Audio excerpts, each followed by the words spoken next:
네, 안녕하세요. 2020년 10월 29일 오늘의 축구 뉴스를 전해드리는 조던 HD입니다. 저는 매일 저녁 8시에 카카오TV, 유튜브, 트위치에서 생방송을 진행하고 있습니다. 트위치 잠깐 켜고 올게요. 요즘 트위치가 음악 저작권 때문에 조심해야 돼가지고 항상 뉴스 시작하기 전에만 켜는데 아무튼 트위치에서도 하고 있고요. 각 플랫폼에서 방송 시간대인 저녁 8시 때 조던 HD로 검색해 보시면 그 플랫폼에서 라이브 방송을 만나실 수가 있습니다. 오늘 그 뉴스 들어가기 전에 오늘 뉴스는 어제 해야 했었던 뉴스들, 어제 제가 저녁에 급하게 약속이 생기는 바람에 공지도 못 드리고 이제 나왔다는데,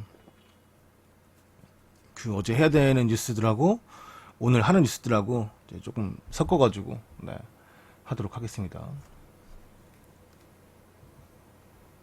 잠시만요. 사진 좀 첫 번째 뉴스에 맞는 걸로 바꿀게요.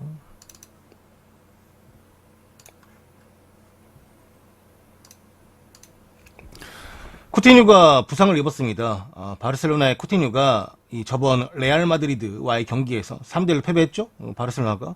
근데 그 경기에서 그 왼쪽 햄스트링 부상을 당했다고 하며, 정확한 치료 기간이나 부상 기간이 어느 정도 나올지는 아직은 명확하게 나온 게 없어요. 일단은 한번 정밀 검사를 또 받아보고, 그리고 이제 복귀 시점에 대해서 조금 천천히 논의를 할 예정이라고 해요. 왜냐면 햄스트링은 기본적으로 이제 4주 이상이 나오기 때문에 경과를 보면서 아마도 좀 이후에 쿠티뉴의 복귀 기간이나 복귀 일정이 좀 정해지지 않을까 생각을 합니다.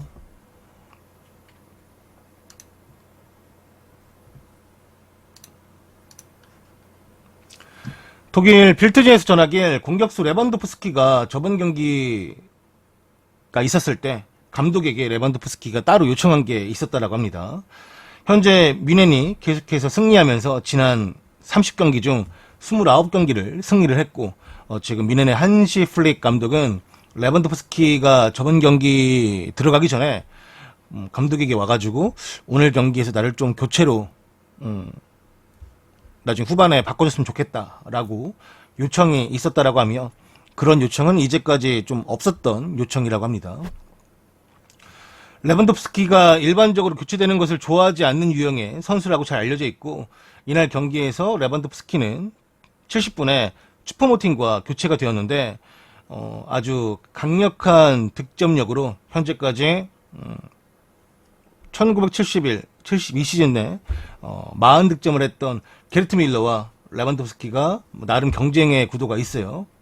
그 경쟁이랑 웃긴 거고, 그 이제 기록을 레반도프스키가 쫓아가고 있다고 말을 해야 될 것 같은데, 이날 레반도프스키가 후반에 70분에 교체가 돼서 들어가긴 했지만 벌써 레반도프스키는 교체돼서 들어가기 전에 헤트트릭을 달성해 놓은 상태였습니다. 그래서 이제 슈퍼모팅이 후반에 들어가면서 경기를 마무리 지었고요. 이때도 헤트트릭을 기록하면서 좋은 득점 레이스에 아직도 건재한 모습을 보여주었습니다. 혹시 다들 바쁘신가요? 좀 채팅하기가 어려우신가 해서, 채팅이 없어도 너무 없는 거 아닌가.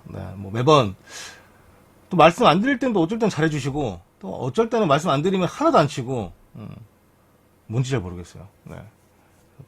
어떻게 장단을 맞춰드려야 될지 저도 매번 이렇게 말씀드리면 좀 죄송하긴 한데, 좀 안 바쁘시면, 조금 이제 여유가 있으시면, 시간에 여유가 있으시면 채팅 좀 부탁드리겠습니다.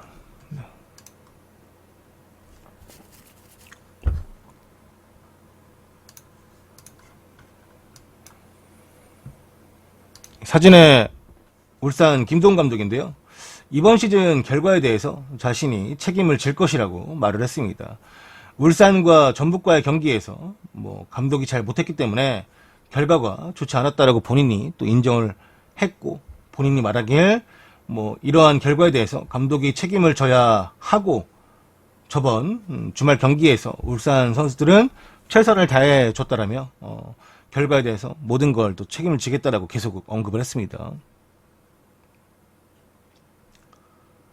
경기 내용에 대해서도 울산이 준비한 것은 잘 나왔지만 결과가 좀 아쉽고, 전북과의 경기를 대비해서, 안녕하세요.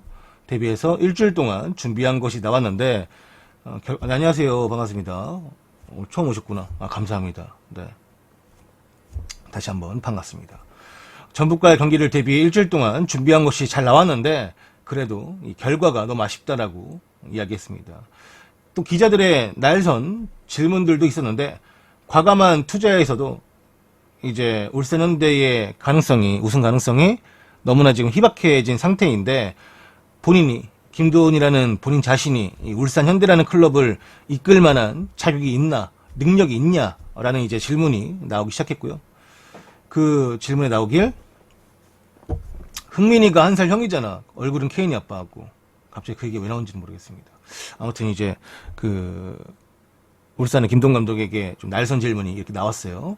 그러니까 김도훈 감독이 쓱 듣고 있다가 그 질문이 끝나자 나한테 무슨 답을 원하는가, 우리 선수들과 함께하면서 시즌이 흘러가는 동안 함께하면서 축구에 대한 즐거움을 많이 느끼고 있다. 그리고 나도 울산과 2년 동안 함께하면서 준비 과정을 같이 했고 어떠한 결과도 받아들일 수 있는 상황이 되었다. 선수들과 좋은 경험을 오늘 쌓았다라고 생각하며 전북과의 경기에서는 결과가 아쉽지만 좋은 축구를 했다고 생각을 한다. 내 능력은 내가 판단하는 것이 아니다라고 말을 했습니다. 조금 센 질문이긴 한데 답변이 조금 감정에 치우친 부분이죠. 예를 들어서 이제 처음에 어떤 답을 원하느냐, 나한테 당신이 듣고 싶은 답이 있는 거 아니냐, 이런 식으로 이제 돌려서 말한 거기도 하고, 본인이 그런 자격이 있냐라고 물어봤을 때도 내 능력은 내가 판단하는 것이 아니다라고 말을 했는데, 그렇게 충분히 말을 할 수 있는 부분이긴 해요. 본인의 능력에 대해서 남들이 평가하는 거지 내 스스로 내가 이 팀을 맡을 만한 자격이 있다라고 말하는 것도 사실 지고 온 경기에서 답변하기가 좀 어려운 거긴 한데, 그냥 김도훈 감독에 대해서 이제 좀 기자들이 어떠한 이제 좀 포커스를, 당신이 지금 2년 동안 이 팀을 맡아가지고 저번 시즌도 우승할 수 있는 가능성이 분명히 있었는데 마지막에 그게 이루어지지 못했고, 이번 시즌도 초반부터 잘 나가는 것 같다가 전북에게 제일 중요할 때 잡혀가지고 이렇게 승점이 바뀌면서 순위도 바뀌게 되었고, 지금은 아주 위험한 상태로 또 우승을 하지 못하면 또 위험한 상태로 갈 수 있는데, 그거에 대해서, 네, 안녕하세요.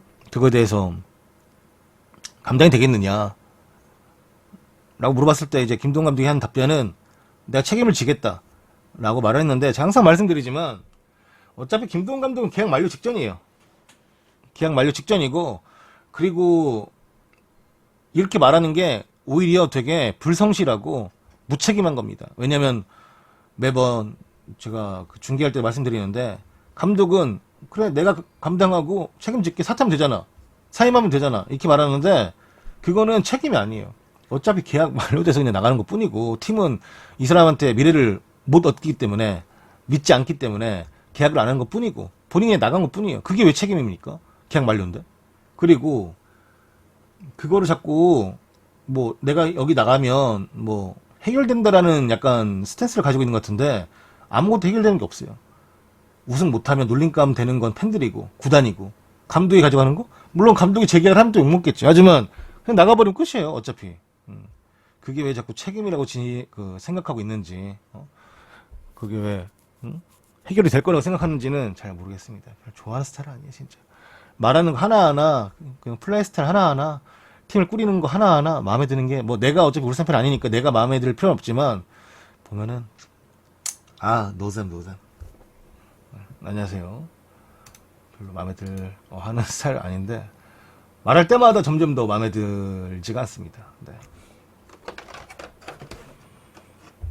선수 다 모아놔가지고 우승하려고 데려왔는데 우승 못하면 나중에 또 뿔뿔이 흩어져야 되는데, 걔네들도 정리하고 어디저기 보내고 하려면 구단이나 스태프들이나 프런트들이 다 고생하는 건데, 본인이 하는 게 뭐 있다고 자꾸 책임을 진대. 이해가 안 되네.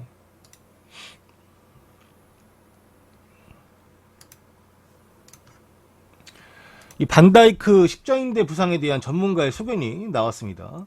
자세한 사항은 확인되지 않았지만 반다이크는 현재 전방 십자인대가 완전히 파열된 3급 부상으로 추산이 되고 있으며, 3급 부상은 인대 파열 가운데 가장 강도가 심각한 수준이라고 볼 수가 있습니다. 이 반다이크 수술에 대해서 현재 반다이크는 이 수술 들어가진 않았어요. 준비 중에 있는 거예요. 왜 지금 다친 지가 주말 경기 다쳤는데 왜 아직 안 들어갔냐라고 말을 한다면 지금 반다이크가 다치면서 붓기가 너무 심하게 부어가지고 이 상태에서 바로 수술을 들어갈 수가 없대요. 바로 수술을 들어갈 수가 없고 붓기가 좀 가라앉고 이 수술할 수 있는 준비가 되어야만 할 수가 있는 거라고 합니다. 반다이크가 받는 부상은 전방 십자인대 재건술이며 일반적으로 환자의 햄스트링이나 슬개건에서 이식을 해가지고 뭐 이 수술에 도움을 준다고 합니다. 아무래도 반다이크는 이번 시즌은 뭐 좀 빠르게 돌아오긴 힘들 것 같고요. 이것도 예상이에요. 어차피 뭐 수술이 너무 잘 되거나 반다이크가 뭐 괴물 같은 회복력을 보여준다면야 팀 입장에서는 뭐 완벽히 돌아오는 걸 제일 1순위로 치겠지만 그렇게 돌아온다면야 뭐 좀 후반기에 막바지쯤에 볼 수는 있겠지만 좀 무리하면서 쓰려고 하는 건 아닌 것 같아요. 네. 그래서 지금 반다이크가 올 시즌에는 일단 수술 받고 그다음 수술 받고 나서 경과를 조금 예상을 해봐야 되는데도 불구하고 빠르게 뭐 데려오거나 복귀시키려고 하진 않을 것 같아요. 네. 옛날에 옥체미도 좀 부상 기간이 길어가지고 고생을 많이 했는데 반다이크가 그 정도까지는 아니겠지만 그래도 조금 시간이 걸릴 것 같습니다. 올 시즌은 뭐 일단 수술 잘 받고 완전히 회복하는데 그냥 중점을 둬야 될 것 같아요. 본인도 뭐 일단 그거에만 가장 신경을 많이 쓰겠다고 하니까 네. 그렇게 시간을 보낼 것 같습니다.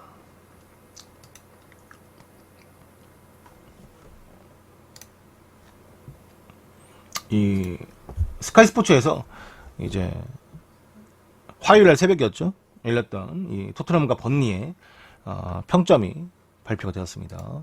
보시면은 뭐 토트넘이 이겼으니까 토트넘 알고 드리면 요리스가 7점이고요. 매트오티가 6점, 토비 알더웨일트가 7점, 다이어가 7점, 벤 데이비스 6점, 시소코가 6점, 호이비에르가 7점, 은돈벨레가 7점, 모우라 5점, 손흥민이 8점, 케인이 8점을 받았고요. 이날 이 스카이 스포츠에서는 맨 오브 더 매치를 해리케인으로 했지만 이 프리미어리그와 버드와이저가 공식적으로 뽑는 이제 킹 오브 더 매치에서는 손흥민이 발표되었죠. 뭐 아무튼 뭐 이날 경기를 이제 입중계를 하면서 이제 많은 분들과 같이 봤는데 재미는 없었어요. 네.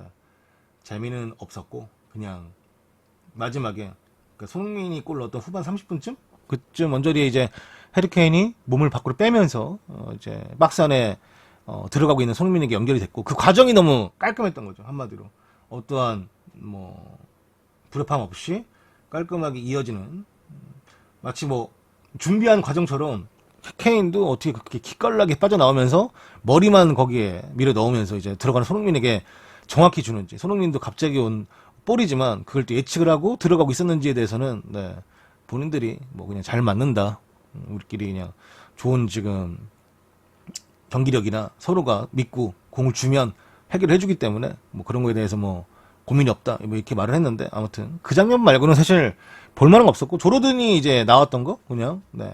후반에 이제 좀 수비를 좀 더 강하기 위해서 그 다음에 라멜라가 나와서 이제 시간을 잘 끌어준 거 뭐 그 정도만 그냥 볼 게 있었던 경기였던 것 같아요. 네. 전반전은 진짜 재미없었고 후반전이야 그냥 조금 더 이제 결국 골이 나왔고 승리팀이 토트넘이 되었으니까 우리 입장에서는 손흥민이 골을 넣었으니까 이 경기에 대해서 언급이 있는 거지.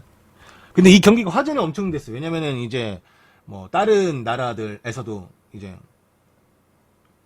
경기가 없었고 화요일날 우리 시간도 우리 시간은 화요일날 새벽이었고 쟤는 월요일 밤이었죠. 근데 그 라운드의 마지막 경기였기 때문에 집중도가 생각보다 많이 있었죠. 또 전국구로 많이들 시청을 하면서 이제 봤던 경기이기 때문에 그래서 손흥민의 이제 이야기 그 다음에 그 좋은 어시스트를 해줬던 해리케인 이야기 이런 것들이 집중력이 되게 좋았어요. 그래서 기사들 엄청 많더라고요.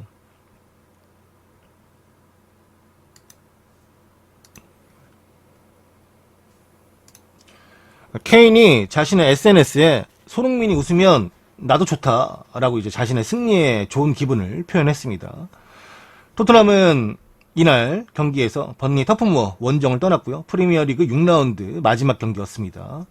손흥민의 득점으로 후반 30분에 터진 이 손흥민의 골이 결승골이 되었고 1대0으로 신승을 거두었습니다. 이날 케인은 자신의 SNS에 손흥민을 웃게 할 수 있는 일이라면 어떤 것을 해도 좋다라고 이야기를 했고, 이날 경기는 합당한 승리이고 원정에서 승리를 거두어서 정말 기쁘다라고 이야기했습니다. 최근 베일이 토트넘으로 임대하고 나서 토트넘 공식 유튜브 채널에서 이제 선수들이 이제 어떠한 그 실내 훈련을 준비하는 상황이었어요. 근데 이제 그 훈련 들어가기 전에 잠깐의 이제 시간이 텀이 있어가지고 선수들끼리 이런저런 담소를 나누는데, 손흥민이 약간 바로 옆쪽에 있던 이제 베일과 이야기를 나누는데, 베일이 뭐 이상한 뭐 손 제스처를 하면서 그 손흥민하고 막 약간 깔깔대면서 웃더라고요. 네, 그 영상 포커스에 그 3명의 선수가 잡히는데, 이게 중심적으로 잡히는 게 이제 손흥민하고 이야기하고 있는 베일, 이 둘이 잡히고, 그 뒤쪽에 케인이 되게 아련하게 쳐다보는 모습이 있어요. 케인이 이제 그런 거 있잖아요. 쟤네 무슨 얘기하는 건가 하면 쓱 보는데, 뭔가 눈이 되게 아련한 그런 이제 표정이 있는데, 그것도 영상이 또 잡혀가지고, 네. 그 내가 음절로 봤는데, 그걸 저장을 했어야 되는데, 제가 그 저장 안 해놓고 다시 찾으려고 하니까 못 찾겠더라고요. 핑크에서. 혹시 보실 분들 있다면 이제 조금 발품 파일더라도 토트넘 유튜브 채널 있으니까 거기서 조금 보시면은 찾을 수 있지 않을까. 아니면은 구글링 하면은 나오지 않을까. 네, 생각을 합니다. 요즘에 실제로 이제 그 브로맨스라는 게 우리나라에서 이제 약간 파생된 단어기도 하고 어떤 건지 알잖아요. 그 뭐 이제 뭐 게이 느낌의 그런 건 아닌데, 그냥 약간 뭐랄까 좀 살짝의 그냥 프레임을 씌워가지고 뭐 이렇게 막 팬지라는 사람들이 좋아하는 그런 게 있어요.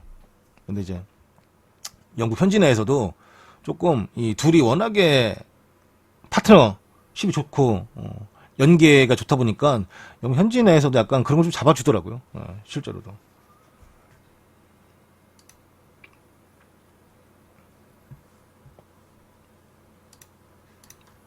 지금도 이것도 손흥민 뭐 관련된 소식인데, 이 게리 네빌이 이야기하길 현재 손흥민이 마네나 살라, 스털링 같은 레벨이며 이런 선수는 어느 팀이든 원할 선수다라고 칭찬했습니다. 게리 네빌이 토트넘의 손흥민이 너무 저평가 현재 받고 있으며, 뭐 살라나 스털링 같은 마네 같은 그룹의 선수로 함께 묶여야 한다. 더 많은 포커스를 받아도 괜찮다. 잘하고 있다라고 이야기했습니다. 손흥민은 현재 굉장히 적은 언급을 받고 있고, 다른 탑 플레이어들과 함께 찬사를 받지 못하는 건 좀 이해가 안 된다. 손흥민 자체가 현재 지금 엄청나게 좋은 능력을 보여주고 있고 엄청나게 놀라운 선수고, 그는 얼마나 이 경기에 대해서 집중하고 있고 노력하고 있는지도 충분히 경기를 보면 알 수가 있다. 또한 빠른 발을 이용해서 올바른 침투, 적재적소의 침투를 하기 때문에 손흥민을 상대하는 수비수들은 아주 악몽일 것이다. 우리는 자주 스털링이나 살라, 만에 대해서 언급을 하고 있고, 손흥민도 그들과 같은 수준에 있으며, 만약 손흥민이 리버풀이나 맨시티에 있었다면 그 선수들이 하는 것만큼 더 많은 관심을 받고 했을 것이다 라고 말을 했습니다. 이런 건 아무래도 네빌이 보기에는 팀이 토트넘이다 보니까 좀 더 이제 집중되는 화력이 적지 않나라고 말하는 것이지 않나라고 생각합니다. 그리고 손흥민이 지난 시즌 전력에서 잠깐 빠져 있을 때도 토트넘에서는 굉장히 큰 손실을 입었었고, 경기 전에도 말했지만 손흥민은 충분히 인정을 받지 못하고 있고, 지난주에 한 기자가 무리뉴 감독에게 손흥민이 현재 월드 클래스인가, 그리고 언제 월드 클래스가 아니라면 언제 월드 클래스가 될 것 같냐라고 무리뉴에게 물어보자, 무리뉴가 말하길, 왜 그걸 나한테 물어보냐, 손흥민은 이미 월드 클래스 반열에 있다라고 답한 바가 있습니다. 네빌은 이렇게 말을 하면서도 전 세계 모든 팀들이 손흥민이라는 선수를 데려가고 싶을 거라고 생각을 하고 있고, 현재 프리미어리그 전체 그리고 유럽 전체에서 손흥민을 데려가고 싶지 않은 팀은 없을 것이다. 그 옆에 있던 캐러거도 이제 나도 이 네빌 의견에 동조하며 손흥민이 클롭이나 과르디올라 팀에 잘 맞을 수 있을 거라고 생각을 한다. 만약에 맨시티의 스털링 그리고 리버풀의 마네가 이적을 한다면 클롭이나 펩 입장에서는 가장 먼저 노릴 선수로 손흥민을 생각할 것이다 라고 캐러거가 말을 했습니다. 또 옆에 있던 네빌이 고개를 끄덕이면서 맞다, 나도 그 말에 동의하고, 만약에 살라나 마네, 스털링이 나갔을 때 리그에서 한 선수만 고를 수 있다면 그 감독들은 모두가 손흥민을 고를 것이다 라고 또 이야기를 했습니다. 그만큼 현지 내에서도 손흥민의 이야기가 안 나올 수가 없는 거죠. 계속해서 뭐 공격 포인트를 올리고 있고 그 공격 포인트에 중점적으로 가장 많이 도와준 선수가 케인이다 보니까 그 부분을 언급하려면은 손흥민이 언급이 돼야 되고 또 그 손흥민을 언급하기 위해서 뭐 자료들을 찾다 보니까 손흥민이 꾸준하게 아주 좋은 능력을 보여주고 있다라는 것에 대해서 모두가 다 현재는 뭐 영국 언론들뿐만 아니라 이 손흥민에 관련된 뭐 우리나라 언론이나 또 동아시아에서 와, 손흥민이 아시아 선수로서 이렇게 잘하고 있구나라는 또 보도가 엄청나게 많이 되고 있기 때문에 많은 나라에서 지금 손흥민이 다 언급이 되고 있습니다.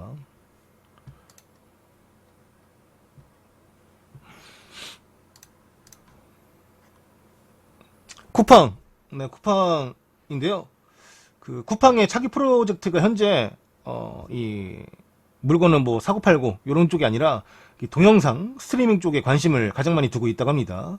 이 컨텐츠 업계에 따르면 쿠팡은 내년에 OTT 서비스 출시를 목표로 현재 프로젝트 팀을 꾸려놨으며 LG전자 출신으로 음식 배달 서비스인 쿠팡이츠를 안착시키는데 공신인 박대준 공동대표가 이 프로젝트 팀을 지휘하고 있는 것으로 알려졌습니다. 콘텐츠 업계 관계자는 독점 콘텐츠를 확보하기 위해서 쿠팡이 현재 광범위하게 움직이고 있고 NBA, 그 다음에 MLB, 그 다음에 EPL 등의 이제 스포츠 독점 중계 권한을 현재 쿠팡이 협상 중이라고 말했습니다. 이 관련돼 있는 영상들 다 스포티비 산하 에이클라가 관련하고 있죠. 발음하실 때 발음이 잘, 아까 말라나 그거 얘기했을 때, 감사합니다. 즐거움이 나왔다면 좋은 거죠. 그래서 OTT 사업자로 경쟁력을 갖추기 위한 핵심 상품으로 이 스포츠 콘텐츠를 쿠팡이 현재 공략하고 있는 것으로 해석이 되고 있습니다. 쿠팡 관계자는 이런 움직임에 대해서 확인해 줄 수 없다. 우리가 이거를 지금 하고 있냐 없냐라고 물어봤을 때 답을 해줄 수 없다라고 말을 했지만 이제 쿠팡 관련된 그리고 이 콘텐츠 업계 관련된 관계자가 미국식 기업 문화를 갖고 있는 쿠팡은 이 사실과 다른 얘기가 나오면 즉각 반박하고 바로 이 사내 뉴스를 통해서 이를 공지하는 반면에 지금 이런 관련해 OTT 사업에 대해서 부인하지 않는다라는 거, 공식적으로 아니다라고 확실히 부인하지 않는 거, 그냥 확인해 줄 수가 없다라고 말을 하는 것은 그냥 이 지금의 관련된 일들 이런 것들이 그 진척 중에 있다라는 방증이다라고 이야기했습니다. 실제로 이런 얘기 나올 수밖에 없는 거는 7월 달에 쿠팡이 동남아시아 비디오 스트리밍 업체인 훅이라는 기업을 인수를 벌써 했고요.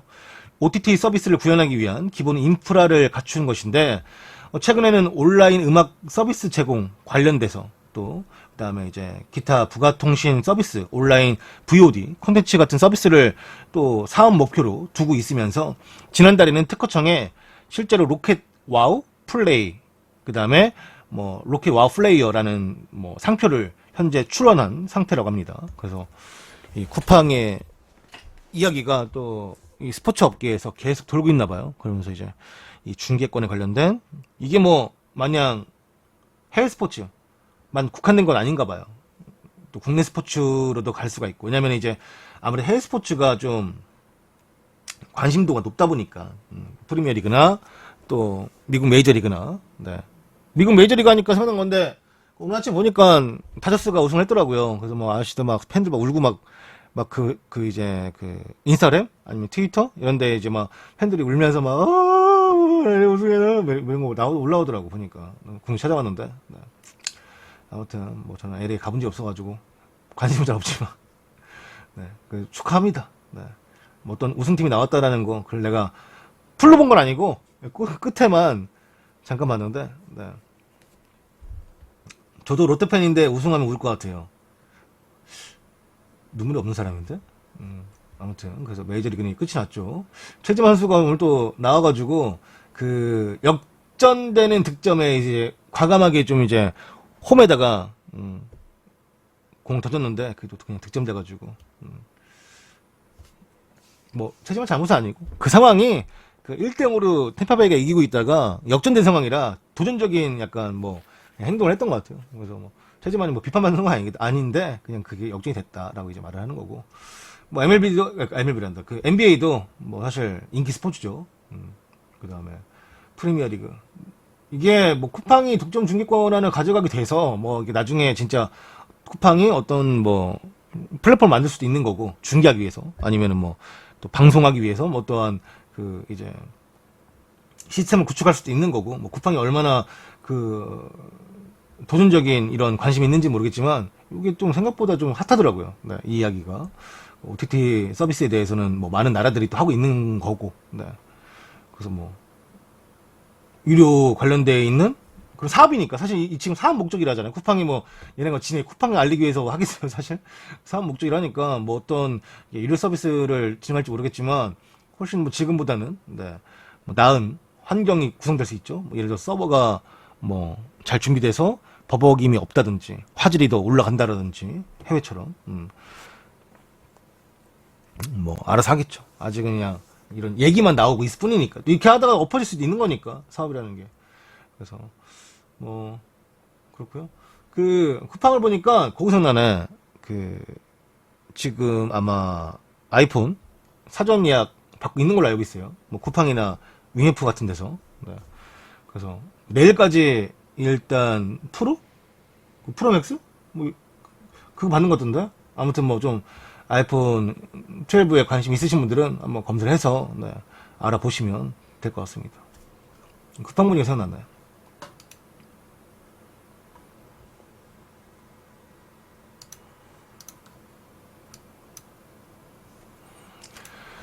지금 현재 유럽 5대 리그 이제 공격수 두오 탑 5가 나온 곳입니다. 지금 밑에 살짝 가려져 있는데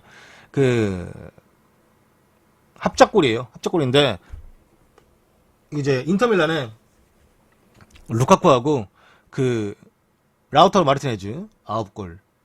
이번 아이폰 별로다. 존보다. 나는 좋은 것 같은데. 내 폰이 후져가지고. 그 다음에 리버풀의 살라와 마네가 10골을 합작을 했고요.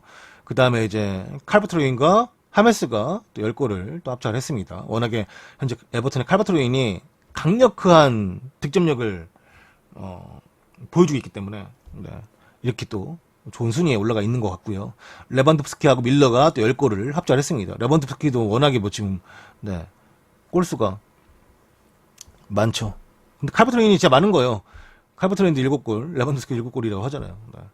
손흥민하고 케인이 8골과 5골로 이제 13골을 합작하면서 유럽 5대 리그 가장 핫하고 가장 강하고 가장 이제 뭐 힘들다라는 리그들 중에서 그 안에서 이제 넘버 원을 차지하고 있는 이 영혼의 파트너가 되고 있는 과정이죠. 그래서 이 듀오들 중에 가장 강력한 듀오를 토트넘이 지금 이제 보유하고 있습니다.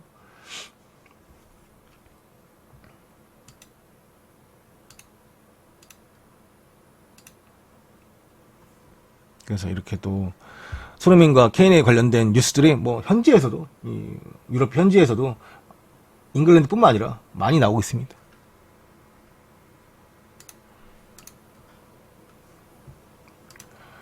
무리뉴가 번리전 끝나고 인터뷰 하던 과정에서 질문이 손흥민과 케인 이 듀오에 대해서 나온 질문이 있습니다. 일단 질문이 뭐였냐면 손흥민과 케인의 조합은 피치 위에서 연습을 해서 이렇게 좋은 조합이 나오는 것인지 아니면 이 둘이 본능적으로 파트너십을 보여주는 것인지 어떻게 지금 본인은 보고 있냐라고 무리뉴에게 물어보니까 무리뉴가 답변으로 말하길 손흥민과 케인이 꽤 오랜 시간 동안 함께 플레이를 해왔고 그들은 다른 팀에 속해 있었지만 오랜 시간 함께 뛰면서 바로 이제 둘 간의 사이에서도 좋은 사이에서도 이해도가 생기기 시작했다.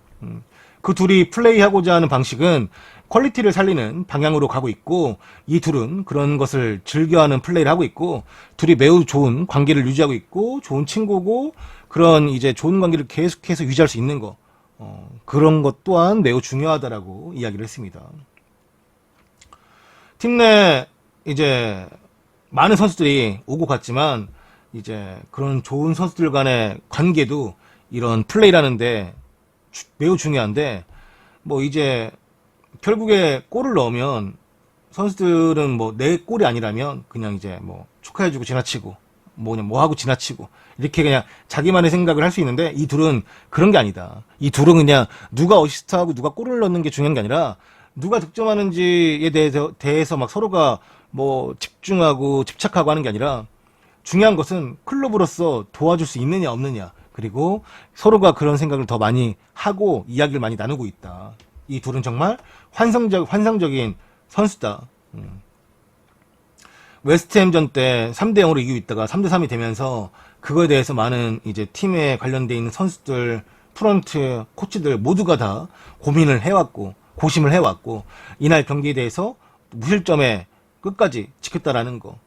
그거에 대해서 3점을 따낸 것에 대해서 너무 행복하고 웨스트햄 경기 끝나고 나서는 모두가 다 힘들었을 것이다. 하지만 이날 경기가 끝나고 나서는 정말 행복했다라고 나오면서 최근에 이 웨스트햄과의 경기에서 3대 3으로 비기면서 현지에서도 토트넘이 뒷심 부족에 있는 거 아니냐라는 이야기들이 슬슬 나오기 시작했었고 손흥민도 이제 이 번니와의 경기에서 후반 정말 끝나기 직전에 교체로 나오는데 손흥민이 나오면서 계속 박수를 치면서 집중하자, 이게 좀 생각하면서 플레이하자라고 이제 선수에게 당부를 했죠. 그런 모습들이 이제 이날 경기를 어떻게든 실점해서 승점 1점이 아닌 3점을 가져가겠다라는 그런 이제 생각이 있었던 것 같습니다. 이제 준수한 수비수만 데려왔잖아. 수비수 로든 또 데려와? 돈을 또 써? 안 쓸 것 같은데 그렇게까지는 그렇게까지는 안 쓰지 않을까라고 생각합니다. 네. 벤 데비스도 중앙수비로 지금 쓰는 마당에. 네. 진짜 일리 없소님이 100개를 후원하였습니다. 케인손 이번 시즌 토트넘 우승 듀오 가능. 진짜리 없소님 쿠키 100개 후원 너무 감사합니다. 다시 한번 진짜리 없소님 쿠키 100개 후원해 주신 거 다시 한번 너무 감사합니다. 고맙습니다. 케인손 이번 시즌 토트넘 우승 듀오. 우승이라는 게 이제 꼭 뭐 리그 우승이 아니더라도 이제 뭐 유로파리그 우승을 할 수도 있고 뭐 FA컵 우승할 수도 있고 리그컵 우승을 또 할 수도 있는 거죠. 뭐 아직 뭐 그런 경기들은 이제 유로파리그는 시작을 했지만 뭐 이제 FA컵이나 리그컵 아직 시작 안 했으니까 뭐 그건 또 해보면서 점점 더 팀이 이제 좋은 조직력을 갖춰가게 되면은 또 뒤에서 뒷심이 발휘되면서 또 좋은 모습 보여줄 수 있는 거니까 아마 우승 이야기가 나오고 하려면은 이제 결국에는 뭐 1월달 이제 유로파 리그도 일단 끝나고 토너먼트 올라가기 직전이나 아니면 이제 리그컵이나 FA컵 시작되면은 그때 이야기 되지 않을까. 1, 2월달 그때쯤에. 네. 리그 우승은 뭐 모르긴 한데 초반에 좀 이제 토트넘 너무 좀 시작도 패배를 했었고 그다음 웨스트햄과 비기면서 까먹은 승점 같은 걸 좀 가져오기가 네. 조금 어렵죠. 일단은 그냥 챔스 갈 수 있는 순위에 도전을 하고 나머지 이제 컵 대회들에서 좀 집중을 해야 될 것 같습니다. 네. 다행히도 토트넘에게 다행이라면 그나마 이제 지금 20개 팀 모두가 일단 패배를 한 번씩 다 경험을 했기 때문에 어떤 팀이건 맨시티건 리버풀이건 뭐 첼시건 뭐 어느 팀이건 다 한 번씩 패배를 경험했기 때문에 같이 이제 승점을 까먹은 거기 때문에 네, 그나마 이제 그런 건 좀 다행으로 봐야죠. 네.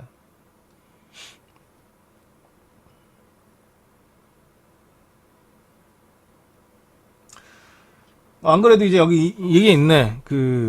무리뉴에게 또 한 가지 질문이 나왔어요. 토트넘이 어느 정도까지 우승 경쟁자로 이제 본인이 생각하고 있냐, 물어보니까 무리뉴가 말하길 나는 우리 팀이, 토트넘이라는 팀이 우승 경쟁자라고 절대 생각하지 않는다. 우리 팀은 어느 경기건 다 이기기 위해서 경기를 하고 있고, 우리 팀 모두가, 승리를 위해서 경기를 준비하고 뛴다.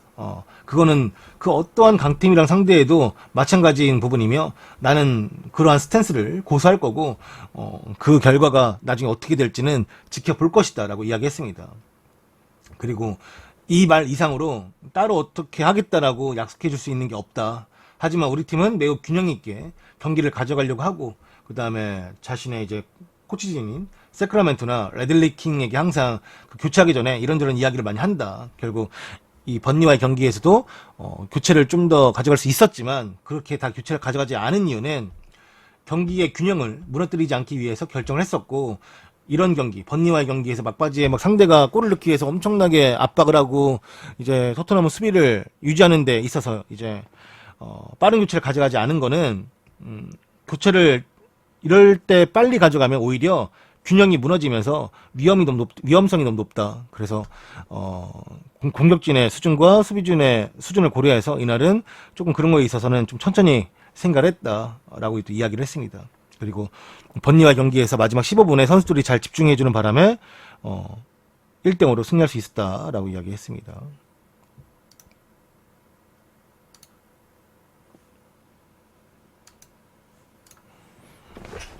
킬 패트릭 기자가 보도하길 번니전에서 손흥민과 케인이 무리뉴를 구했다라고 표현을 했습니다.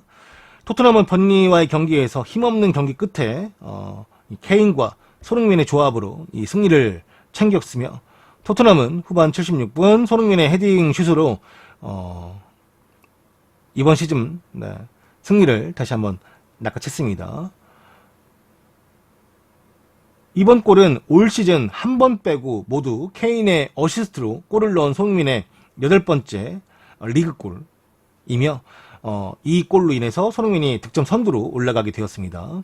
현재 이 둘은 놀라운 상호관계를 보여주고 있고 이 조합은 올해만 이렇게 하는 게 아니라 익숙한 몇 년째 이어지는 조합이긴 하지만 지금의 골을 넣는 방식들은 많이 바뀌었고 많이 좀 좋아졌다. 정말로 이 둘은 영혼의 파트너다라고 이야기를 하고 있고요.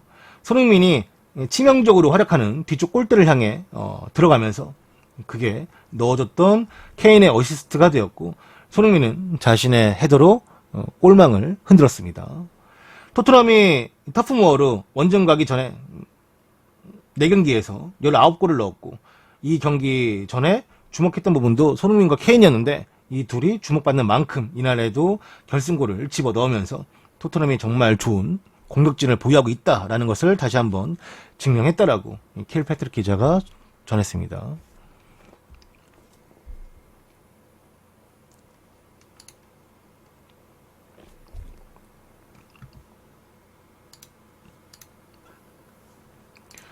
인디 펜던트와 인터뷰한 무리뉴는 케인과 손흥민의 조합은 자신이 만든 것이 아니라 이전 감독인 포체티노가 만든 것이라고 언급을 했습니다. 무리뉴 감독은 케인과 손흥민의 케미를 이 전임 감독이었던 포체티노 감독에게 공을 돌렸고 프리미어리그에서 이 둘보다 더 많은 골을 합작한 듀오는 과거 무리뉴 감독 아래에서 뛰었던 드록바하고 램파드밖에 없습니다. 무리뉴 감독은 터프모어에서의 마지막 그 경기 종료 휘슬이 울린 뒤에 케인과 손흥민에 대한 파트너십에 대해서 이제 질문을 받았고 했는데 답변은 내가 만든 게 아니라 포체티노가 만들었고 포체티노 감독 시절 때부터 나왔던 조합이었다라고 말을 했습니다. 나는 나 자신이 이 모든 공을 다 차지하기 위해서 내가 하지도 않은 것에 대해서 칭찬받기를 원치 않고 있으며 포체티노와 함께 나누고 싶고 승리와 함께 이제 현재 토트넘이 5위에 올라가 있는데 현재 프리미어리그 득점 1위 팀으로 16골을 기록하고 있고 손흥민은 그중에 8골로 리그 득점 선두이며 케인은 다른 어떤 선수보다 많은 8개의 어시스트를 기록하고 있습니다. 그러니까 이 기사를 가져온 것도 사실상 그 무리뉴가 이제 말씀하신 것처럼 채팅창에 말한 것처럼 이제 무리뉴 이긴 날의 무리뉴죠. 네. 이긴 날의 무리뉴. 패배한 날의 감독들의 약간 뭐랄까 좀 좋지 않은 인터뷰? 스킬은 정말로 우리가 알고 있는 세계적인 감독급들도 가끔씩 이제 단어 선택이나 이제 그 대화의 방식에서 실수할 때가 있어요. 그거는 뭐 펩도 그렇고 클롭도 그렇고 무리뉴 말고도 다른 감독들이 이 진 경기는 당연히 기분이 안 좋은데 기자들의 질문 수준은 너무 좀 날서다 보니까 이제 그거에 대해서 이제 막 답하다가 화를 내기도 하고 뭐 하기도 하는데 또 이런 날은 또 이제 우리 흔히 말하는 이긴 날의 무리뉴였죠. 이긴 날의 무리뉴였고 아주 좋은 답변이었던 것 같아가지고 한번 가져와 봤습니다.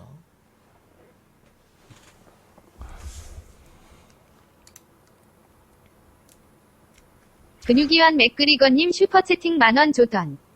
요즘 케인과 손이 너무 달달해서 궁금한데요. 영국은 동성결혼이 합법인 동성 축구선수 커플도 있나요? 제가 알기로는, 일단은, 근육이완 맥그리거님, 만원 후원해주신 거 정말로 감사합니다. 다시 한번, 만원 후원해주신 거 너무 감사하고, 동성 축구 선수 커플도 있나요? 라고 물어보셨는데, 제가 그 팩트로 기억났던 건, 이제, 셀틱에 이제, 선수가 이적 한 명 했어요. 이적하고 나서 그 선수가 이적하니까, 그 과거에 셀틱에 있던 이 선수가 셀틱에 있었을 때, 이제 게이 커플이 있었다.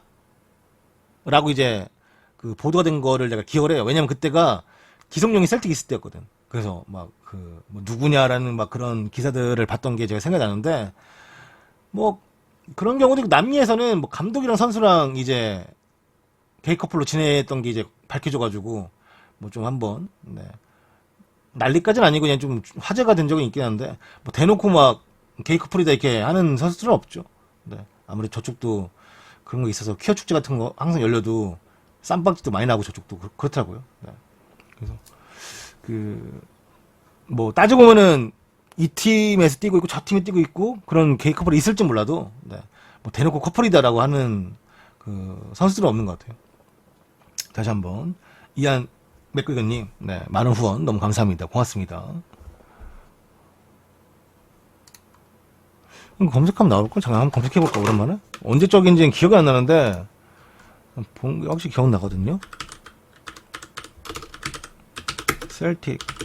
근데 그게 사실 내가 알 수 있는 건 아닌데 근데 셀틱 얘기라 그때 내가 기억이 나요. 아, 나 분명히 봤는데 이거. 일단 구글링하니까 안 나오네. 아마 그 또 저보다 더 해박하신 분들이 훨씬 더 많기 때문에 그분들이 알고 있는 네. 걸 아마 댓글에 써주실 겁니다. 근데 셀틱 확실해요. 확실히 기억나. 그때 봤던 게.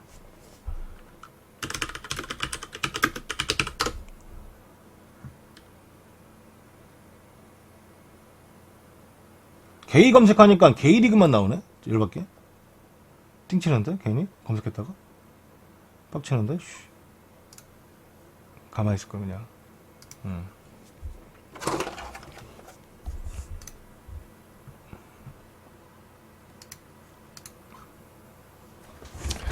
케인은 자신의 어시스트가 좋았던 어시스트는 아니지만 요즘 진짜로 손흥민과 잘 통하고 있다라고 말을 했습니다.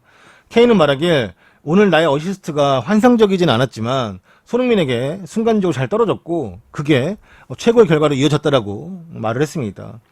손흥민과 케인 둘 간의 콤비네이션에 대해서 어떻게 이렇게 잘할 수 있냐, 어떻게 유럽의 이렇게 최고의 정상급의 이런 듀오가 되었냐라고 이제 물어보니까 케인은 서로에 대한 이해도가 높아진 것 같고 여기에 우리 서로가 자신감까지 붙은 상황이며 내가 뒤로 빠질 때 그러니까 손흥민이 뒷공간을 향해 달려가는 걸 봤다. 그런 모습들이 잘 이루어지는 걸 보면서 우리 둘의 파트너십이 최고라고 느껴지고 있고 이렇게 경기가 잘 풀릴 때는 다음 경기가 빨리 찾아왔으면 하는 마음이 있는데 지금이 딱 그런 상황이다라고 또 이야기를 했습니다. 이 사진을 제가 따로 준비한 이유가 있는데 아까 말했던 네빌과 캐러거가 이날 경기에 대해서 이제 경기 끝나고 막 이야기를 나누는 과정에서 손흥민이 딱 이때가 그거였어요. 이제 뭐 우리나라로 번역하자면 내가 지금 넣은 골이 네가 어시스트 한 거 맞냐? 라고 물어봤고 케인은 이제 팔 벌리고 오면서 고개를 끄덕이면서 맞다, 내가 한 거 맞다, 내 어시스트 맞다 하니까 이 다음에 이제 손흥민이 케인에게 정말 꽉 안기는, 서로가 뭐 꽉 약간 느낌이 그냥 둘 다 안는 거긴 한데 그냥 꽉 안기는 거의 모습이었어요. 그러다 보니까 그 이제 손흥민의 입모양을 보고 이제 네빌과 캐러거도 그렇게 물어본 것 같다라고 이제 그 예상을 했고 거기서 이제 웃으면서 또 케인이 맞다라고 고개 끄덕이면서 오니까 캐러거하고 네빌이 엄청 웃더라고요. 그러니까 우리가 말하는 그냥 브로맨스 같은 거를 그쪽에서 느끼는 거지. 그래서 이제 실제로 그 SNS에 이 장면만 따로 올라갔어요. 골 장면이 올라간 게 아니라 뭐 이렇게 입모양 나오면서 누구한테 어시스트 한 거 맞냐 하니까 케인이 웃으면서 맞다라고 화답하는 그 장면만 따로 올라갔는데 그 장면이 영국 현지 내에서도 엄청나게 화제성이 되면서 야 되게 아까 좀 뭐랄까 그냥 뭐가 생긴다고 해야 되지? 그러니까 아무튼 팬덤이 생긴 것 같더라고요. 그래서 거기서도 댓글이 엄청 많고 뭐 좋아요나 이런 거에 대해서 막 계속 올라가나 봐요. 그래서 이 현지 내에서도 정말 대단한 파트너가 형성됐고 올해 이 둘이 정말로 좋은 모습을 보여주고 있다라고 이제 또 언급이 되면서 계속해서 이제 기사 같은 것들이 생성이 계속 되더라고요. 네. 얘네들도 약간 그런 드립을 치더라고. 우리도 막 얘네 막 얘네 둘이 진짜 막 뭐 결혼하냐, 뭐 커플이냐 이렇게 막 하는 것처럼 영국 현지 내에서도 얘네 뭐 결혼 언제 하냐 뭐 하면서 손흥민이 아직 미혼인데 케인이 뭐 이런 얘기 나오고 하더라고요. 아무튼 거기는 축구 정말 좋아하니까. 예. 또 런던 클럽이 워낙에 다들 인기 클럽들이라 네. 많은 관심을 또 받았던 것 같고 이날 경기가 그 동시간대는 아예 없었고 이게 정말 마지막 경기 딱 단독으로 편성된 경기였기 때문에 네. 그리고 이전에 열렸던 경기가 어디였지? 웨스트브루치랑 어디였는데 그 경기도 아마 1대1 비겼을 거예요. 이 경기만 이제 남은 상태에서 워낙에 주목도가 높다 보니까 이야기가 많이 나오더라고요. 네.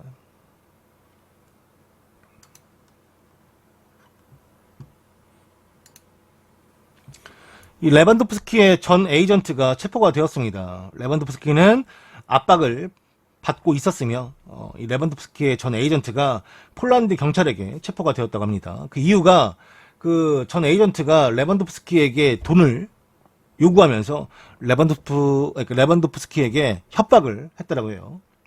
폴란드 경찰이 이 레반도프스키의 전 에이전트인 사람의 신변을 확보했고 바로 체포했으며 레반도프스키에게 2천만 유로를 받기 위해서 계속 협박을 했었다라고 합니다. 그래서 이제 폴란드 바르샤바 지방 검찰 대변인이 이제 그 에이전트의 집을 압수수색하고 있으며 현재 수사관들은 레반도프스키가 일방적으로 이 피해자 입장이다라고 이제 이해를 하고 있고 이 검찰 대변인이 레반도프스키에 대한 금전적인 요구가 있었는데 그 전 에이전트와 뭐 레반도프스키가 관련되어 있는 그 사업 관련된 뭐 금전적인 요구가 아니라 뭐 다른 협박을 해가지고 이 돈을 뜯어내려고 했던 것 같습니다. 네. 그래서 현재는 이제 뭐 체포된 상태라고 하네요.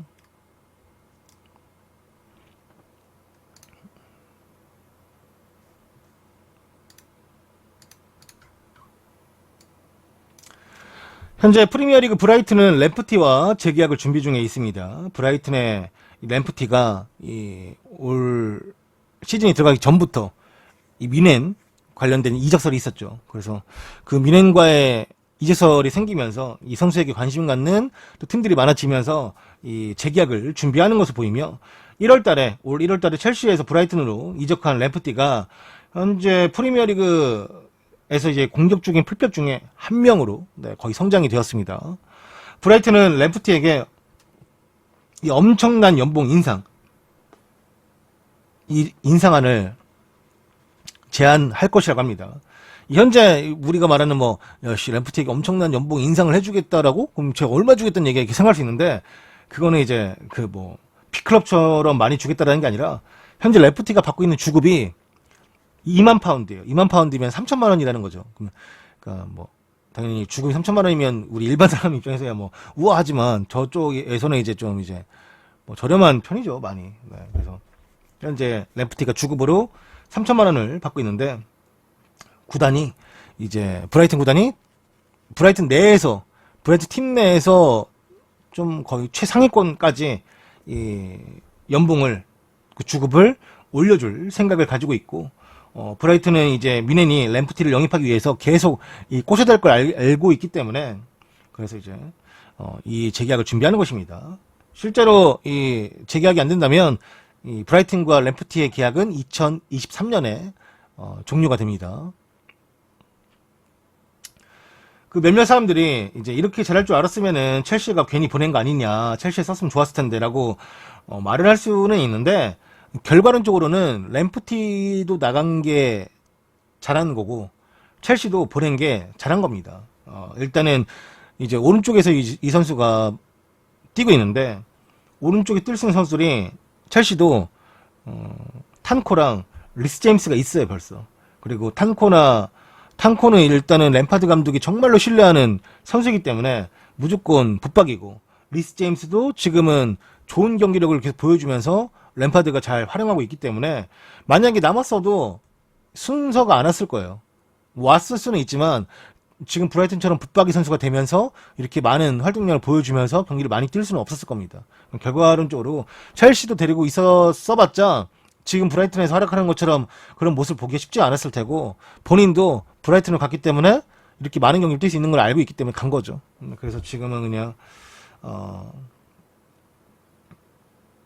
뭐 좀 첼시 팬들이 아쉽긴 하겠지만 그냥 결과론적으로 봐도 그냥 서로가 윈윈이다라고 볼 수가 있을 것 같습니다. 키가 좀 작은가? 네, 램프트 좀 작아요. 한 70 정도. 네. 뛰는 거 볼 때도 조금 피지컬적으로 이제 키가 작다 보니까 좀 장신의 선수들이 붙거나 이제 몸빵이 들어오면은 좀 버티기 힘들죠. 사실 뭐 풀백들이 몸빵 소리가 어딨어, 솔직히 말하면. 이제 좀 가끔 유럽 축구 보면은 이제 좀 180 이상의 풀백들이 있긴 한데 그런 선수들도 좀 드물고요. 원래 풀백도 좀 작잖아요. 네. 하다 보니까 뭐 하지만 이제 그래도 그 안에서 자기만의 이제 바디 밸런스를 잡아가면서 버티는 뭐 요령 이런 것들을 배워야 되는데 아직까지 램프티는 경기를 많이 뛰고 있긴 하지만 그런 요령까지 받아들이기에는 조금 어려운 경험이고 더 많이 뛰면서 본인 스스로를 발전시켜야죠. 하지만 뭐 공격적으로는 잘 쓸 수 있는 자원이니까.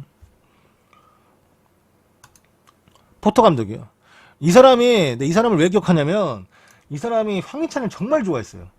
황희찬을 정말 좋아하고 황희찬을 이제 데리고 오려고 노력을 많이 했는데 뭐 일단 황희찬에게는 라이프치히가 더 매력적인 클럽일 수밖에 없죠. 라이프치히는 우승 도전을 할 수 있는 클럽이기도 하고 그 다음에 이제 강팀 항상 챔스를 나갈 수 있는 팀이다 보니까 그래도 뭐 브라이튼이 버텨가지고 안 당하고 이번 시즌 프리미어리그에 있지만 또 언제 또 내려갈 수 있을지 모르는 팀이기 때문에 네. 그냥 좀 감독은 정말 원했기 때문에 뭐 생각해보면 어떨지 모르겠지만 나겔스만도 엄청 원하긴 했어요. 황희찬을. 그냥 황희찬이 최근에 좀 폼이 안 좋다라기보다는 새로운 클럽을 가면서 그 팀 색깔도 좀 입어야 되고 그다음에 짤막짤막하게 기회가 왔을 때 뭐 많이 좀 황희찬이 그거를 캐치하지 못한 것도 있긴 하고 저번에 1대1 상황에서 나겔스만이 좀 많이 좀 실망한 것 같긴 하더라고요. 그 얘기를 계속 저번에 그 1대1 찬스를 놓치고 나서 나중에 뭐 그거에 대해서 말한 게 아니라 황희찬에 대해서 이제 질문이 들어오니까 황희찬이 이 도전적으로 이제 들어가는 장면들이나 이런 거는 되게 타이밍도 괜찮고 좋은 선수인데 그 좀 이렇게 빠져야 될 때 들어갈 때만 중요한 게 아니라 조금 이제 팀이 좀 뒤로 빠져야 될 때도 있는데 그런 타이밍에 대해서 황희찬이 잘 약간 캐치하지 못하는 것 같다. 그런 거는 이제 더 훈련을 많이 해가면서 맞춰야 될 것 같다라고 하더라고요. 근데 저는 뭐 황희찬이 사실 잘할 거라 생각해요. 항상 뭐 한국에서 나갈 때도 뭐 욕도 많이 먹었고 가서도 뭐 잘할 수 있겠냐 욕도 많이 먹었지만 결국에는 본인이 열심히 해서 분데스리가까지 다시 재입성을 했고 이제 그래도 뭐 말을 해보자면 그 황희찬 말고 노르웨이 국적의 큰 장신 선수가 나중에 들어왔어요. 그러니까 지금 리그를 선발로 못 뛴 게 황희찬이더라고. 그래서 뭔가 지금 팀 컬러가 조금 이전에 있던 잘츠부르크랑 안 맞는가 싶기도 한데 뭐 그런 걸 가타부터 다 떠나서 상황이 좋은 건 아닌 것 같아요. 예. 근데 뭐 그렇다고 완전 망한 것도 아니니까 분명히 감독이 원해서 데려온 선수다 보니까 분명히 기회는 올 거고 그 기회를 또 다음에 잡으면 되니까 일단 뭐 저번 리그 경기에서는 아예 안 나왔잖아요. 아예 그냥 결정했기 때문에 그렇다고 해서 뭐 오늘 이제 내일 펼쳐지는 맨유와의 경기에서 이제 황희찬이 선발일 거다 이렇게는 말을 못하겠어요. 왜냐면 난 저번에 A매치 끝나고도 선발일 줄 알았거든요. 근데 아예 결정을 해버려가지고 어떻게 할지 모르겠는데 나오길 바라봐야죠. 일단은 뭐 서브로 나오더라도 그 시간에서 계속 보여주면 뭔가 선발 기회가 오겠죠. 그렇게 좀 생각을 해야 할 것 같습니다.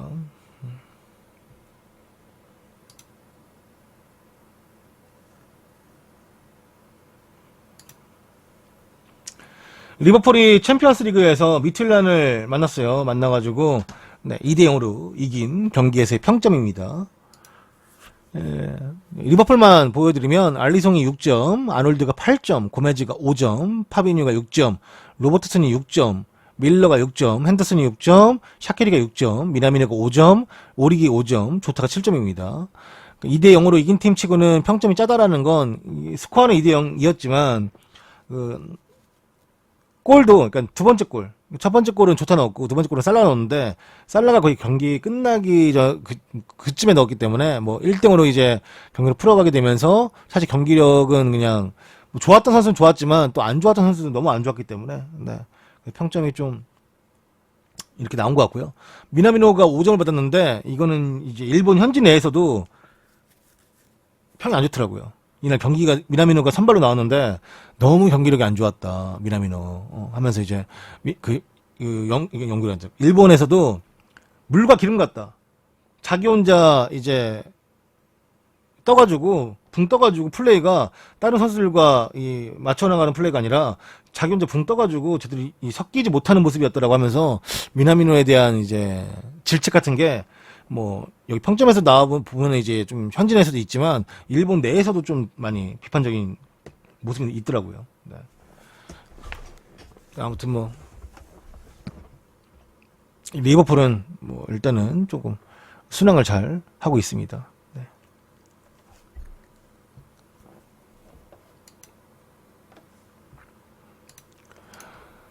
조타가 리버풀 구단의 1000번째 골을 득점을 했습니다. 네.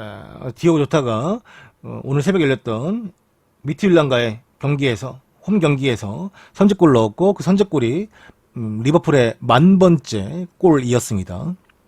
그러니까 뭐 옛날 뭐 1000번째, 2000번째 이런 거 다 말씀드리기엔 너무 옛날 사람들이 많아가지고 그 8000골, 그 다음에 9000골, 이번 10,000골 말씀해드리면 8000골이 2000년에 이제 리버풀과 사우스햄튼과의 경기에서 오원이 8,000호 골을 넣었고 9,000호 골은 2010년에 10년 뒤에 이제 리버풀과 블랙풀과의 경기에서 이 리버풀의 키르기아코스가 넣었습니다. 심지어 이날 리버풀은 졌어요. 네, 블랙풀한테. 지금 강등되고 블랙풀 내가 저번에 한번 검색해보니까 3부 리그인가 4부 리그인가 막 엄청나게 떨어져 있더라고. 그 약간 흰색과 주황색 바탕에 그 엠블럼을 쓰고 유니폼도 그랬던 것 같은데 네. 차장군이 있었던 팀이죠. 네. 그리고 1000번째 골이 또 10년 뒤에 네. 오늘 새벽 그러니까 2000년에 8월 1000호 골 1000호 골이 더 나오는데 10년 걸렸고 또 1000호 골이 나오는데 또 10년 걸렸습니다. 아무튼 네. 조타가 네. 이 챔피언스리그 경기에서 골을 넣어서 리버풀에 1000번째 골을 넣었습니다.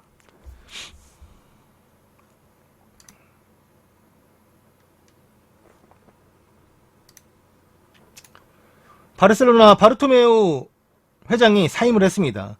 자진 사임을 했고요. 2014년에 바르셀로나 회장으로 부임을 했고 오늘 바르토메우 회장이 사임을 했습니다. 팬들이 이 바르토메우를 회장직에서 물러내기 위해서 투표를 할 예정이었지만 낌새를 알아챘죠. 바르토메우가 먼저 사임을 한 것입니다. 원래는 먼저 자진 사임하기 전에 인터뷰에서 나 사임 안 할 거다. 왜냐면 내가 사임해도 이 바르셀로나 구단이 얻는 게 없다. 그 중간에 텀을 어떻게 할 거냐. 그 시간 동안 어떤 사람이 바르셀로나를 이끌어 갈 거냐. 내가 이끌어 가겠다. 했는데 바로 몇 시간 뒤에 네, 사임했어요. 아마 좀 더 움직임이 자기가 이제 위태로운 상태로 하다 보니까 네. 스스로가 그냥 빨리 그냥 잘리기 전에 그냥 명예로운 죽음이라고 해야 되나? 이런 걸? 모르겠다. 나도 이 사람 진짜 안 좋아해서. 네, 제가 매번 말씀드리지만 제가 팬질은 메시를 좋아하기 때문에 메시가 이 사람 때문에 막 힘들었던 거 생각하면은 네, 좋아할 수가 없죠. 이 양반 진짜. 무튼간에 사임을 해서 다행이고요. 아무튼 하루라도 안 보면 다행이야. 하루라도 안 보면 슈퍼컵인가 그거 사인했다면 슈퍼컵은 아니고 슈퍼리그. 광주 FC에서 성명서가 발표가 되었습니다. 그 FC 서울의 새 감독에 박진석 감독이 낙점이 되었다라고 이제 오센이라는 언론사가 보도를 했는데 현재 광주는 박진석 감독과 내년 12월 31일까지 계약이 체결이 되어 있고 양측의 합의가 없이 일방적으로 계약을 해지를 할 수가 없으며 현재는 시즌이 진행 중에 있는 상황이고 구단은 박진석 감독의 거취에 대해서 검토하지 않고 있다. 다만 논란이 있기 때문에 이 부분은 구단과 감독이 함께 입장을 밝힌다라고 언급을 하면서 박진석 감독이 말하길 광주와의 계약 기간이 아직 남아있고 지난 3년간 함께 이뤄낸 것이 있기 때문에 나는 그 시간 동안 이 광주라는 구단에게 도움을 받은 부분이 많다. 모든 일은 구단과 그리고 함께하면서 신의가 우선이다라고 언급을 했습니다. 그러니까 이거는 지금 뭐 이것 때문에 뭐 서울 팀이 욕을 먹기도 하는데 서울 팀이 욕을 먹을 건 없어요. 서울이 공식 발표를 한 게 아니라 이 언론사에서 단독으로 FC 서울 새로운 사용탑에 박진섭 온다 이렇게 그냥 쓴 거예요. 그건 뭐 FC 서울이 뭐 공식 발표를 했으면은 욕을 먹어도 되는데 그것도 아니고 FC 서울은 가만히 있는데 다른 언론사들이 먼저 이제 뭐 이야기를 하려고 했던 거죠. 뭐 나름 엠바고였는지 모르겠지만 아무튼 뭐 광주가 아니라고 하니까 엠바고는 아니었다고 봐야죠. 아무튼 이 광주 입장에서는 우리는 박진석 감독을 보내줄 생각이 없다. 계약이 되어 있고 양측이 서로가 합의가 돼야지 보낼 수 있는 거지. 뭐 누가 가고 싶다 갈 수 있는 것도 아니고 뭐 그런 얘기를 하는 것 같습니다. 아무튼 광주 팬들이 아무래도 또 이것 때문에 또 많이 이제 힘들다, 스트레스 받는다라고 말씀하신 것들이 있는데 뭐 일단은 뭐 구단에서는 아니라고 하니까 가지 않을 거라고 봐야 될 것 같습니다.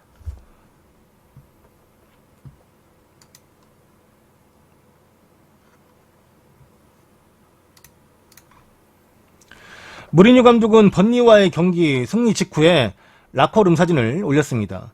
라커룸을 뭐 소개해주는 뭐 이제 담당하신 분처럼 이제 여기가 토트넘 라커룸입니다 이렇게 소개하는 것처럼 네. 아 토트넘 라커룸 아니지 여기 타프모 원정이었으니까 아무튼 이제 라커룸을 소개시켜주는 것처럼 감독을 이제 아무도 쳐다보지 않죠. 무리뉴가 이제 파바라 이 새끼들 이거 다 앉아가지고 휴대폰을 만지고 있지 이제 이런 거죠. 네. 무리뉴 감독도 자신의 SNS에다가 이 사진을 올렸어요. 올려서 정말 힘든 경기를 끝나고 온 선수들의 모습이다. 근데 아무도 날 보지 않고 있다. 응? 근데 이러한 것들도 이 시대의 변화인 것 같다. 라고 이제 말을 하면서 그래도 뭐 번니와의 경기에서 다들 수고했고 잘했다라고 이제 그냥 멘트를 마무리 짓더라고요. 네. 근데 이게 원정팀 라커룸이라 사실 뭐 좋을 필요는 없죠. 실제로 토트넘 홈 경기장 라커룸은 엄청 어마무시하게 좋고 어마무시하게 넓고 어마무시하게 좋은데 이 경기장 자체가 엄청 오래됐을 거예요. 그래서 좋을 수가 없어요 라커룸이. 이 거의 뭐 간이막 같이 해놨잖아요. 거기 보면은 지금 이게 어떤 보통 라커룸이 방 안에 있어야 되는데 보니까 방 안은 아닌 것 같아요. 보니까 라커룸 같이 이게 그냥 라커 말 그대로 라커를 해놓은 것처럼 그냥 분류만 해놨지. 네. 의자만 봐도 그냥 얼마나 협소한지 알 수 있는 부분인 것 같습니다. 근데 이 경기장 자체가 원래 워낙 작고 워낙 오래돼가지고 네. 뭐 번니의 라커룸은 못 봤지만 거기도 별로 안 좋을 거예요. 거기도 여기도 낫겠지만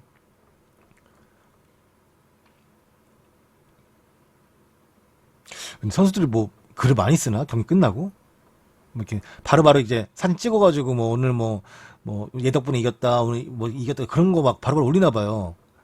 난 SNS를 안 해가지고 좀 사실 SNS 하면은 안 되는 스타일이에요. 그러니까 예를 들어서 내가 SNS 많이 하면은 익명이 많잖아요. 근데 누가 나한테 한 소리 하면은 좀 막 신경 쓰기도 하고 나도 막 같이 싸울 수 있는 스타일이어가지고 안 하는 게 저한테도 도움이 돼요. 그래서 저는 이제 그런 거 잘 안 봅니다. 개인적으로 안 좋아요. 그러니까 멘탈이 이렇게 강하지 않아가지고. 그리고 꼭 내 얘기 아니더라도 남들 싸우는 거 보면은 아 그것도 스트레스 받더라고. 그것도 이걸 왜 싸우지? 이렇게 왜 욕하지? 하는 게 그래가지고 별로 뭐 안 좋아합니다. 개인적으로 보는 것도 안 좋아하고 커뮤니티가 편해.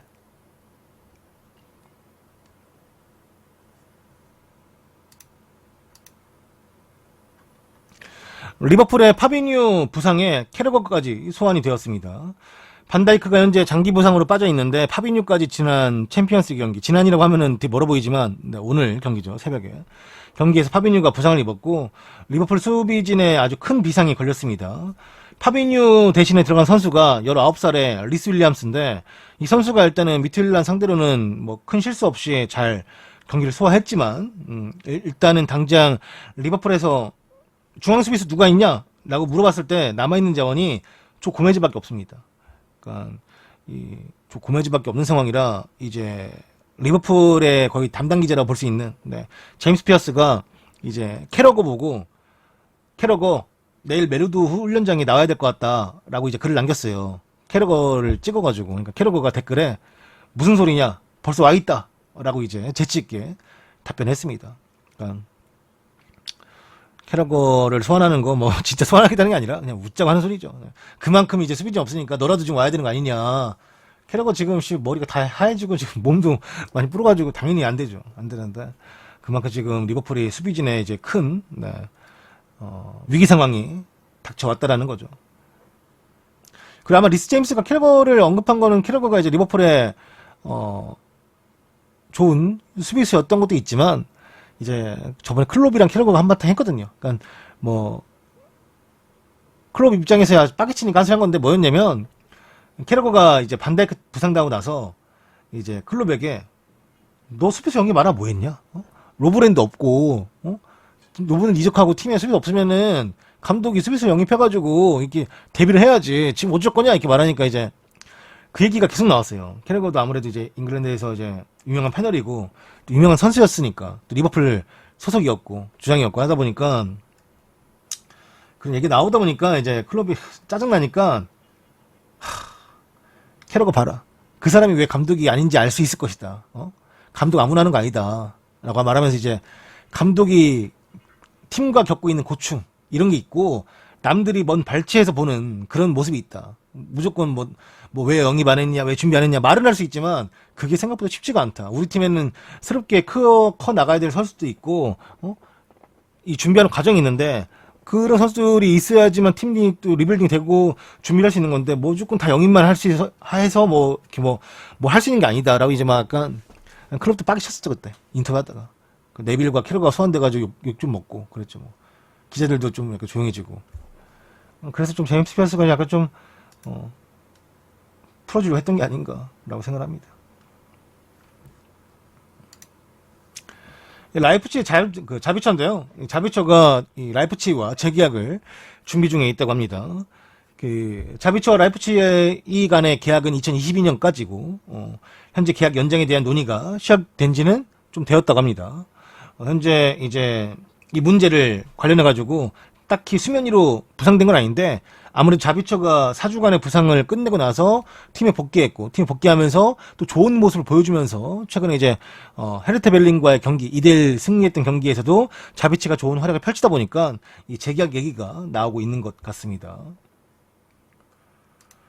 지금 자비처가 딱히 황희찬을 압박할 만한 그 포지션은 아닌데 그래도 관계는 있으니까 황희찬이 꼭 톱으로 안 나오면은 사이드에서 뛸 수도 있으니까 아니면 또 다른 자원에서 이선 자원에서 또 뛸 수도 있고 하다 보니까 자비처와 이제 연결이 되고는 있는데 자비처가 복귀한 게 황희찬한테 안 좋을 것이다 하는데 사실 황희찬은 톱으로 쓰기 위해서 데려왔기 때문에 자비처가 아주 첫 번째 강력한 라이벌 선수는 아니다라고 말을 할 수 있지만 관계는 있다라고 말해야 될 것 같네요. 아무튼 황희찬의 상태가 안 좋다라기보다는 황희찬의 상황이 안 좋다 보니까 이래저래 다 연결이 되고 있더라고요. 이 선수가 이렇게 잘하니까 황희찬의 기회가 좀 적다. 이 선수가 부상에서 복귀하니까 황희찬의 기회가 적다. 이런 얘기들이 그냥 계속 나오고 있는 것 같아요. 네.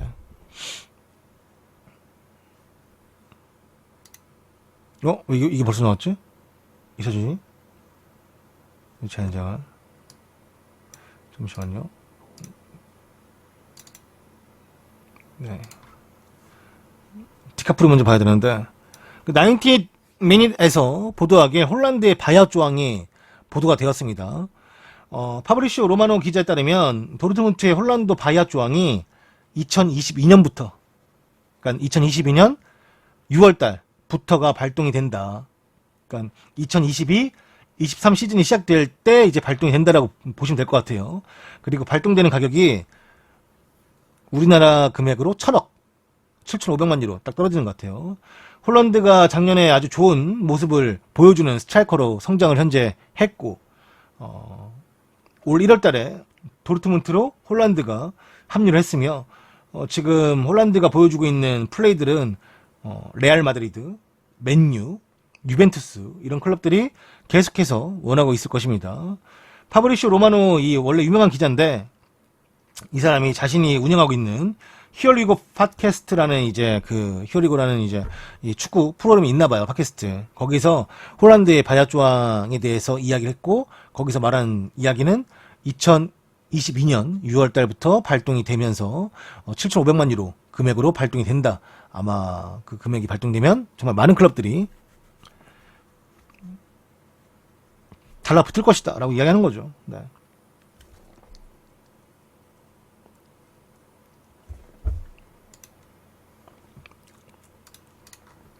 이거는 이제 오늘 새벽에 열렸던 그 챔피언스 리그 결과예요.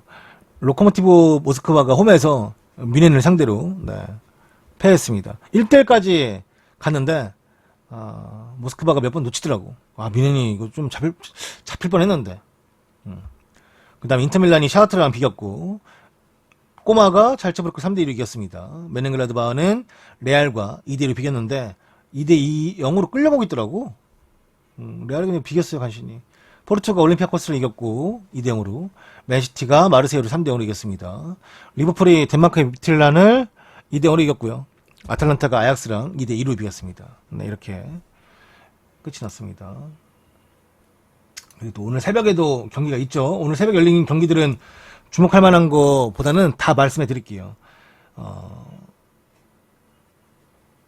3시에 첼시하고 크라스노다르 러시아 팀이 붙어요. 그 다음에 바샥쉐이르랑 파리 생제르맹, 세비야랑 렌, 도르트문트하고 제니트, 클럽 브루헤하고 라스티오. 그 다음에 그 새벽 5시에 유벤투스하고 바르셀로나가 붙지만 호날두는 결정하고 뭐 합니다. 네. 그리고 피렌체 바로시 헝가리 팀하고 디나모 키예프가 붙고요. 맨유하고 라이프치히가 붙습니다. 맨유 홈이에요. 이 일정에서 우리가 이제 중계로 볼 수 있는 경기는 첼시 원정, 그러니까 첼시가 이제 러시아로 원정 가서 펼치는 크라스노다르 2시 55분 경기. 5시에 도르트문트 제니트는 스포티비에서, 그리고 네. 그러니까 오늘 무료로 볼 수 있는 경기는 새벽 5시 열리는 도르트문트하고 제니트 경기인데 그걸 누가 얼마나 볼지 모르겠어요. 일단은 2시 55분에 열리는 첼시 경기는 스포티비 온이랑 나우, 그러니까 TV 유료 결제, PC 유료 결제. 새벽 5시 열리는 맨유하고 라이프치히 경기도 스포티비 온과 나우에서만 하기 때문에 보시려거든 유료 결제. 네. 그 다음에 동시간대 열리는 유벤투스하고 바르셀로나 경기도 온하고 나우에서만 하기 때문에 유료 결제로만 볼 수가 있습니다. 무료로 볼 수 있는 건 다시 한번 말씀드리면 제니트하고 도르트문트 경기밖에 없어요. 네. 그렇기 때문에 혹시라도 황희찬이 나오면 아니면 맨유 팬이신 분들은 유료 결제를 미리 해놓으시고 주무시거나 좀 일찍 일어나서 유료 결제를 하시는 게 좋은 선택이 될 것 같습니다. 자, 오늘 뉴스는 이만 여기까지만 하고요. 그 다음에 오늘의 축구 뉴스는 모두 펜코에서 발췌했음을 다시 한번 밝히는 바이며, 오늘 축구 뉴스는 모두 펜코에서 발췌했음을 다시 한번 밝히는 바이며, 그 외에도 유튜브 락사와 FM네이션, FM코리아에서 좋은 기사들을 올려주시는 모든 분들에게 다시 한번 감사 인사를 전합니다. 이 영상은 유튜브를 통해서 다시금 보실 수가 있고요. 유튜브에서 조던 HD 검색하셔가지고 구독해 주시면 정말로 다시 한번 감사하다라는 말씀을 드려봅니다. 네. 오늘 수고들 하셨고, 새벽에 열리는 맨유하고 라이프치히 경기는 뭐 황희찬 선수의 선발 여부와 상관없이 입중계를 합니다. 네, 일단 맨유 경기이기도 하고 황희찬이 후반에도 나올 수도 있으니까, 네, 뭐 그걸 생각하면은 일단은 황희찬 선수가 나오길, 선발이면 너무나 좋고 후보에 들어와 있다면 후반에라도 나오길 바라면서 입중계를 한번 해보겠습니다. 다시 한번 수고하셨습니다. 여러분들도 수고하셨습니다. 감사합니다.